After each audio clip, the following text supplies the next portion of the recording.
All right. I think we can all agree that we live in a very hyper racial society. And because of that, we all know that we're in a situation where we cannot play any games. Anytime we're met with any sort of negative pushback or any negative feedback, we have to react in a way that is strategic, but then also in a way that will prevent it from happening again. Now, there was just a case in Staten Island where a young black female by the name of Crystal Lake went to her Sunday work shift at Home Depot wearing a hat that stated "America was never great." Now, obviously, that was a play on Trump's little slogan, "Make America Great Again." So the slogan on the hat itself, I agree with. And I'm sure that she felt like that was, those were her real feelings. But my question is, should she have worn that hat to work?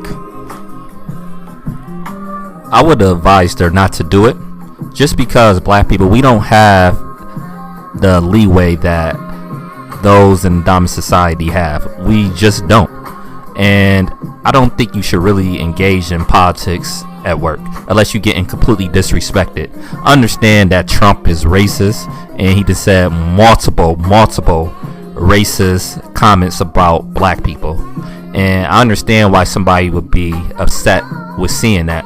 But you gotta understand, especially now that he's going to be the Republican nominee for president, you're going to see a lot of those stickers, you're going to see a lot of those buttons, and you can't react every time you see that. Now, I didn't hear people talk about Trump at places at work, and giving views supporting him. What I do, I just listen to them and see exactly where they're coming from, because I know that person. I actually like when they make little comments like that, just because I'm like, okay, this is how this person is. Just don't get disrespected. Now, there are times where you gotta say something and stand up for yourself. Don't ever get disrespected, but you gotta be smart about it, because with wearing that hat, what it did, she made herself a target, especially at a company like Home Depot. Home Depot is a very conservative company. It's a very conservative company, and of course they're not going to have your back. So that was, to me, it was a bad move. It was definitely a bad move. When I'm at work, I'm about my bread. That's the only thing I'm about. I'm about getting my money and getting out of there. Don't engage in extra conversations with these people, because what they do is they'll bait you into a conversation.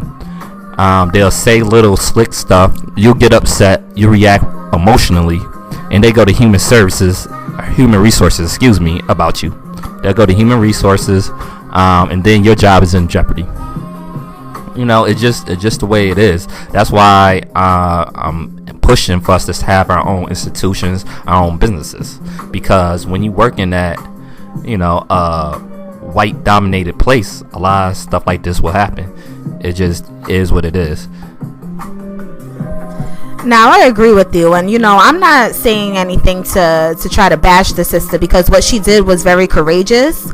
It's just knowing what the time and what the place is to go ahead and display your political views. Not every venue, especially the workplace, is a place where you should discuss any of these things or try to wear things, suggestive things to put people on to what your political views are, because it's just not the forum for that. Now, what I will say is that she may have been okay just wearing the hat, because the employee, none of her managers said anything to her about it. She worked her whole shift.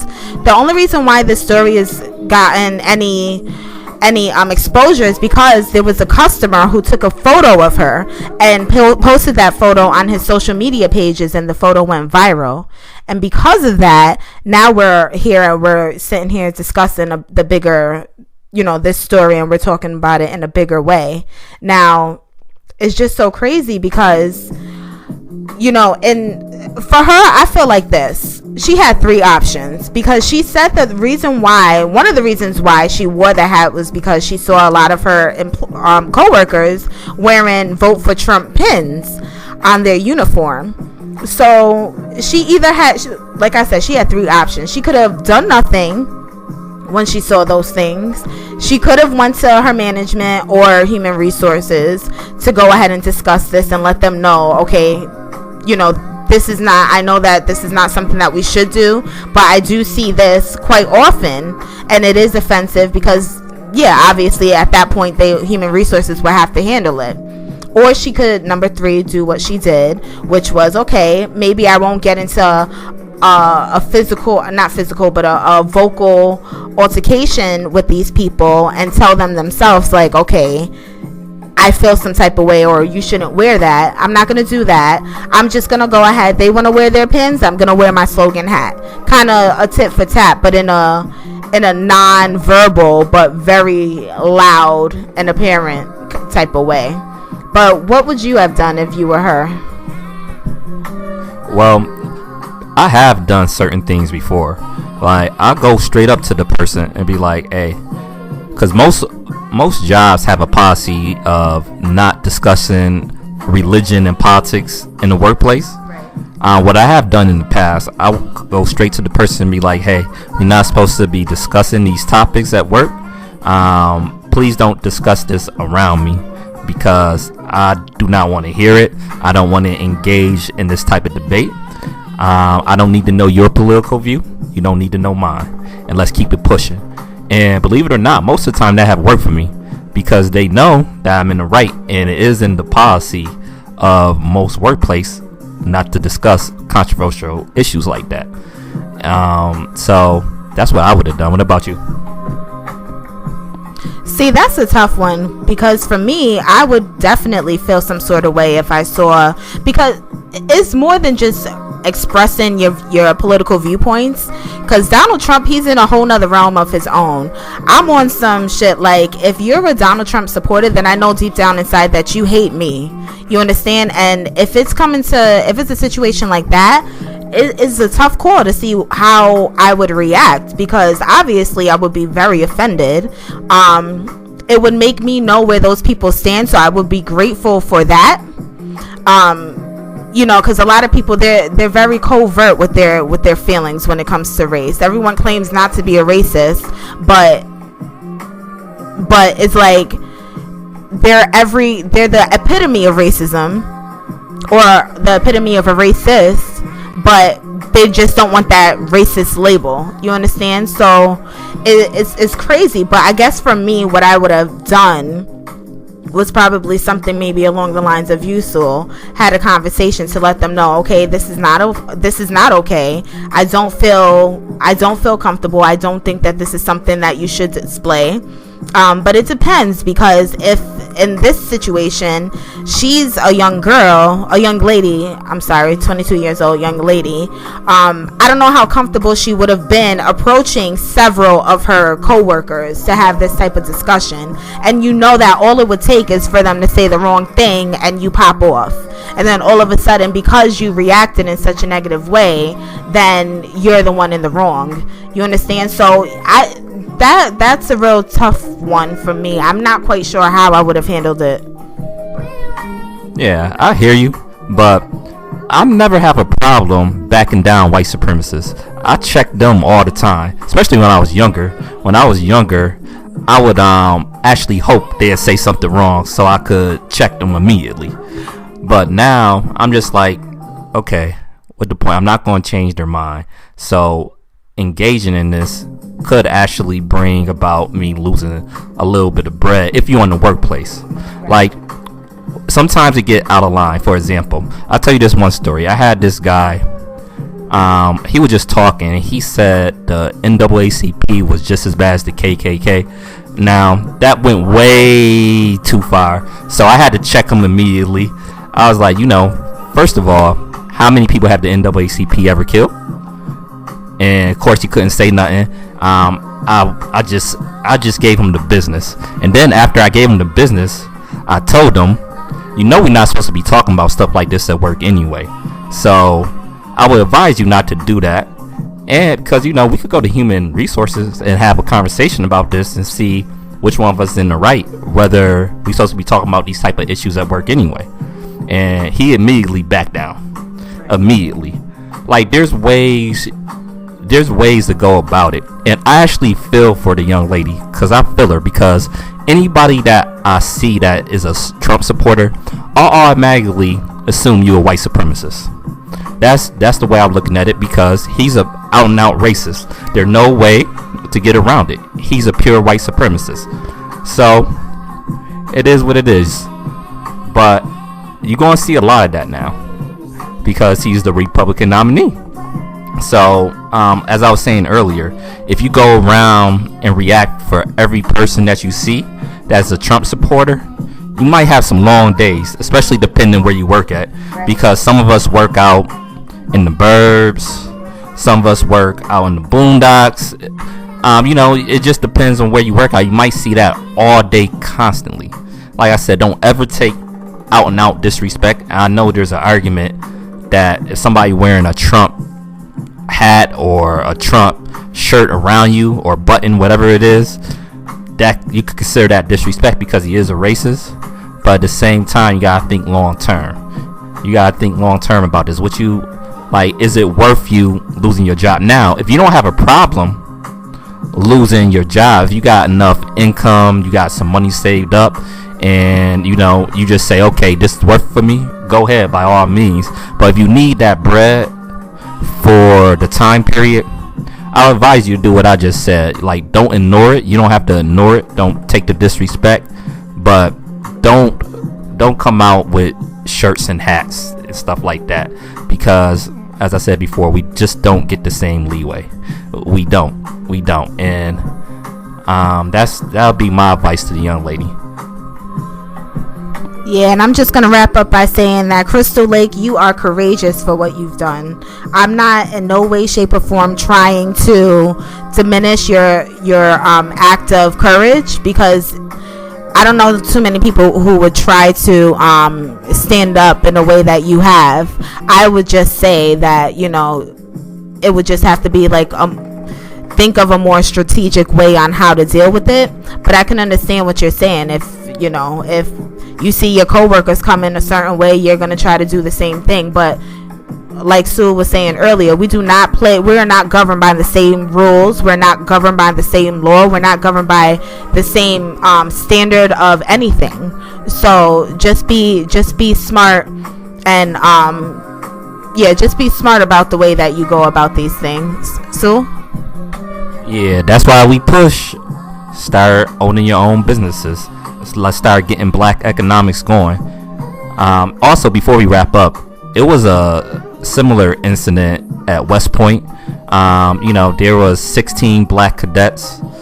They about to be officers in the Army. They took a picture and they had the fist raised up, and that caused some controversy. And it was very interesting to see the reaction to it. They investigated because, for those of you who don't know, I was in the military for a little bit, and the military is not governed by regular laws. It's governed by something called the UCMJ, and basically if they want to get you, they can get you. There's a article, it's called Article 134, where basically they can write in the charges they want to charge you with, if it's not even in the book. Or it's very easy to get somebody, I believe it's Article 92, with disobeying a lawful order. It's like they want to get you or charge you with something they can. But thankfully nothing's going to happen to these cadets, and I actually salute them. I really do. I really do, because I think what they did was a little bit more thoughtful than what the young lady did. And again, no shots to the young lady, Crystal Lake, not at all. But what the black cadets did, it was a group of them that stood together. Whenever you have numbers, you more likely to get away with some stuff. And that's what they did with 16 of them, and they stuck together, and nothing's going to happen to them. Right. And one of the main differences between these two cases is the fact that, as Sue said, yes, Crystal Lake, she was an island that day, and then the 16 cadets, they were obviously a group of them. But then also it's the reaction of their superiors. So in the Home Depot case, Home Depot, they didn't play no games. They didn't waste any time coming out with a generic statement stating that they do not in no way, shape, or form hold the same views as this young lady. And if there was management that would have seen it, they would have made sure she took it off and gone about it that way. But in the case of these cadets, their superiors was all for it, because they don't look at, they were lucky enough to have a superior who looked at it as if, that's a strong and proud statement to make. It's not hateful, it's not insightful. They're stating that they're very proud of who they are, and it's self-love, and that's exactly what their superior advised in regards to that photo. I will say they lucked up with having somebody over them that took that approach, because not everybody in their leadership was supportive of it, because that's why they was under investigation in the first place. So luckily for them that they had somebody on their side with that. But one of the reasons, because I'm a little bit familiar with the military, one of the reasons why I think this was a smarter move than what Crystal Lake did too.